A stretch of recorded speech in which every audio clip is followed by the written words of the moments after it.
Stop talking about Kuya for a sec. I'm the one who's always there for you. Kid, gusto kita. Who could be the one who placed the murder weapon in your locker? Pia! Congratulations! Hindi kaya may kinalaman si Pia sa pagsulpot ng murder weapon doon sa gamit ko? Pia. Hindi sincere yung pakikipag-friend sa'yo ni Pia. Kaya mag-iingat ka kay Pia. May gusto kasi sana akong sabihin. Mas okay sana kung personal, not on the phone.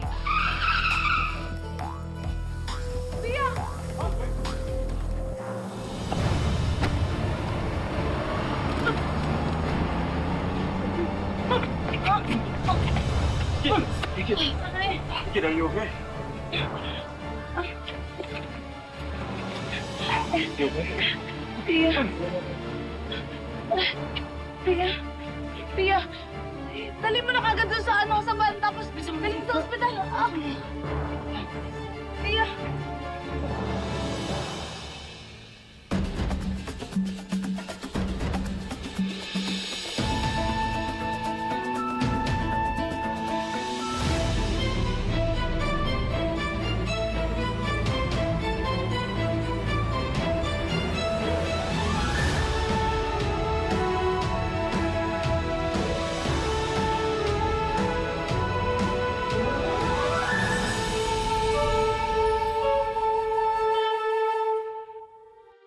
Laking pasasalamat ko po talaga na ligtas si Pia.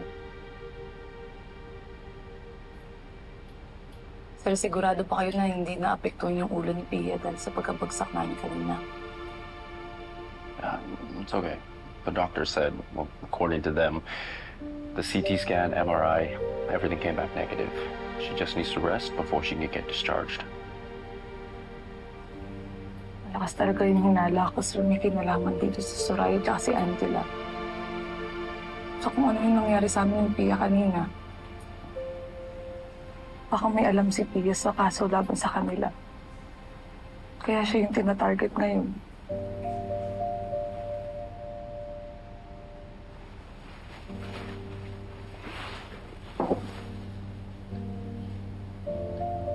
Pia, alam ko naging totoo ka sa akin. Tsaka pinangahawakan ko din yung sinabi sa akin ni Sir Matsu. Mabuti kang tao. Pia, please, gumising ka na. Alam ko na ikaw yung makakatulong sa akin laban kala Soraya. If your suspicions are right, and that Soraya was the one who tried to kill Pia, I think we need to be more careful. All right? I don't want to put you in danger. I don't know what I do if you get hurt again. Kaya amin puro talaga sa inyo. Tatakot ako, sir. Takot na takot ko ako sa kung anong pwede pang gawin ni Soraya tsaka ni Angela laban sa akin. Pero dahil nandyan po kayo, tumatapang po ako ng dahil sa inyo. Hey, no. Listen, Ikit. I promise it will always be that way. Okay? Even though you turned me down before, I promise to always be there for you, no matter what. Sir, salamat po. Sobra ko talaga kayo na-appreciate. Kulang po yung salitang salamat sa lahat ng bagay na ginawa niyo para sa akin.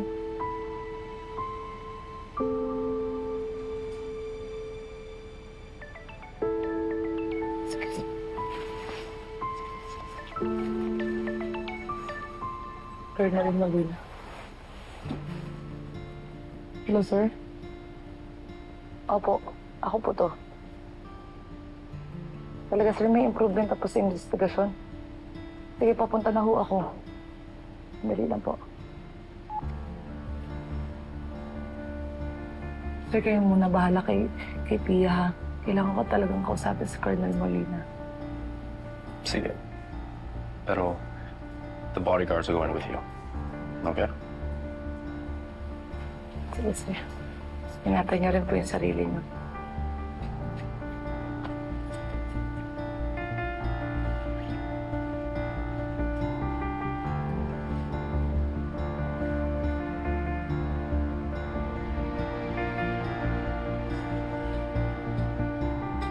Clara, hindi ko makontak si Mom. Pakisabi na lang sa kanya na magkita na lang kami mamaya.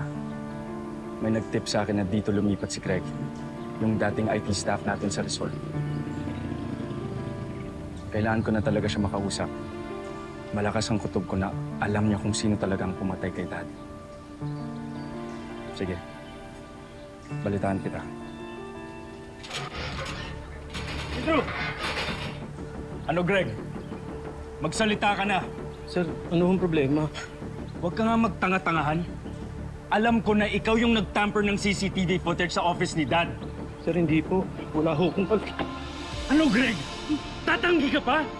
Kaya ka nga nagtatago dahil may ginawa kang kalokohan. Hindi ka ba nakukonsensya? Prename up mo si Ikit na siya ang pumatay sa dad ko. Siya pa ang lumabas na kriminal. Sir, kapilitan lang naman ho ako. Hindi ko naman ginusto yun eh. Ginipit niya ho ako. Sabi niya sasaktan daw ho niya yung pamilya ko eh. Sino ang nangutos sa'yo?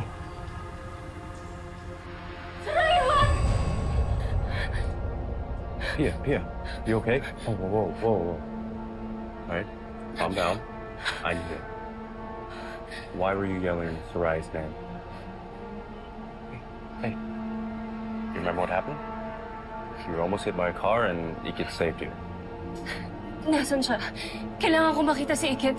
And she went to the police station. Apparently there's an update with the case and she needed to go talk about it. Matthew, please tulungan mo ko. Kailangan kong puntahan si Ikit ngayon. May aaminin ako sa kanya. Okay, Pia, wait, listen.